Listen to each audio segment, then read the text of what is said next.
또 학폭 시즌이 왔어요. 생기부 얘기를 안 할 수가 없는데 생기부 삭제 저절로 되는 거예요? 아닙니다. 생기부 삭제는 어떤 가해자 처분을 받았느냐에 따라 삭제 시기가 다 달라져요. 왜 헷갈리냐면 이게 변호사들도 늘 체크를 해봐야 되는 게 늘 바뀌어요. 특히 2026년은 올해부터는 대입의 학폭 기록을 반영하기로 한 원년이에요.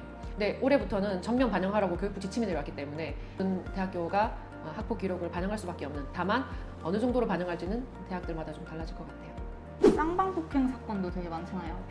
결과가 다른 이유는 뭐예요? 당연히 자기가 했던 행동이 다르니까 다르게 나오겠죠. 예를 들면 요즘 쌍방으로 제일 많이 올라오는 것 중에 하나가 A가 B한테 뭐라고 했어. 말로 조롱을 했든 뭐 패드립을 했든, 그래서 B가 못 참고 때렸어. 폭행이죠. 그래서 둘 다 쌍방으로 올라왔어. 자, 그러면은 이렇게 얘기를 해요. A의 부모님은 우리는 말로 한 거니까 때린 것보다는 낮게 나오지 않을까요? 천만의 말씀이고요. 반대의 상황도 있어요. A가 몇 달 동안 얘를 지속적으로 툭툭 건드렸어. 말하고 이렇게 얘기를 하다가 나중에는 한 번 꽝 쳤는데 안 하고 일자리 온 거야. 그러니까는 평소에 계속 툭툭툭툭 건드렸던 걔가 더 많이 높게 나왔어요. 그러니까 이게 어떻게 될지 모르는 건데 그거는 사람이 자기 일이라고 생각해보면 쉬워요.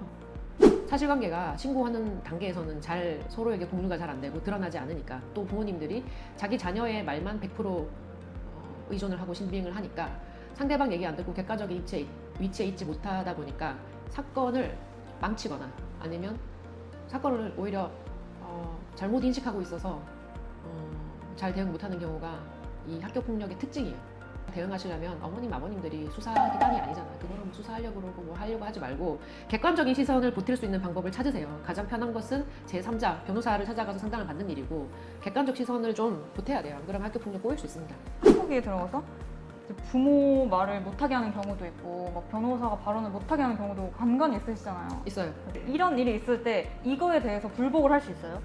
아, 그럼요. 할 수 있죠. 학폭위는 각 교육지원청마다 별도로 운영을 하다 보니까 교육지원청의 재량에 맡겨져 있는 부분이 많고, 그러다 보니까 운영 자체도 어떤 곳은 변호사를 입회하게 해서 처음부터 끝까지 앉아있게 하는 것도 있고, 어떤 곳은 들어갔다가 변호사가 말하고 중간에 나가라 그러는 경우도 있고, 정말 천차만별인 거예요.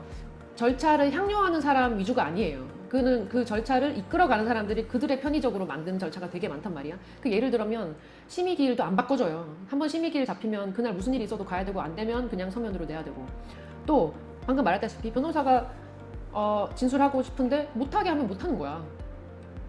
이렇게 권위적인 절차가 따로 없어요. 이 절차를 부모님들이 굉장히 어려움이 그래서 많으실 것 같아요. 그렇지만 변호사가 뭐 발언권을 제한당했다. 부모님이 법정 대리인인데 부모님이 발언을 제한당했다.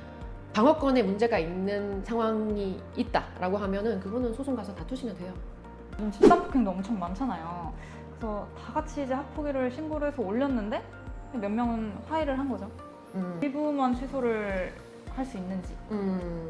거기서 몇 명만 학교장 종결을 하고 몇 명은 안 해주고 몇 명은 해주고 몇 명 빼주고 말고 하는 기능이 없기 때문에 학폭에서는 나중에 학폭위에 올라가서 학폭이 열리기 전에 의견서를 내세요. 심의 안 열어주셔도 될 것 같아요 라고 의견서 내잖아요. 그럼 그거 반영해 주실 수도 있어요. 그러니까 학폭위 때까지 만연히 있다가 거기 가서 15명 줄줄이 다 불려오게 해가지고 그 중에 11명 없어지고 이렇게 하지 마시고, 처음에는 화가 나서 신고하셨더라도 만약에 아이하고 얘기해보고 또 사건의 요령상 내가 진짜로 가해자한테 집중을 해야 되잖아요. 그랬을 때 뺄 수는 없기 때문에 그렇게 의견서 내는 방법이 있기 때문에 요거 알려주는 변호사들 없더라. 근데 무조건 안 된다고만 하고. 돈을 내면 알려주지 않을까요? 심의 전에 의견서 내셔서 꼭 반영하시기 바랍니다.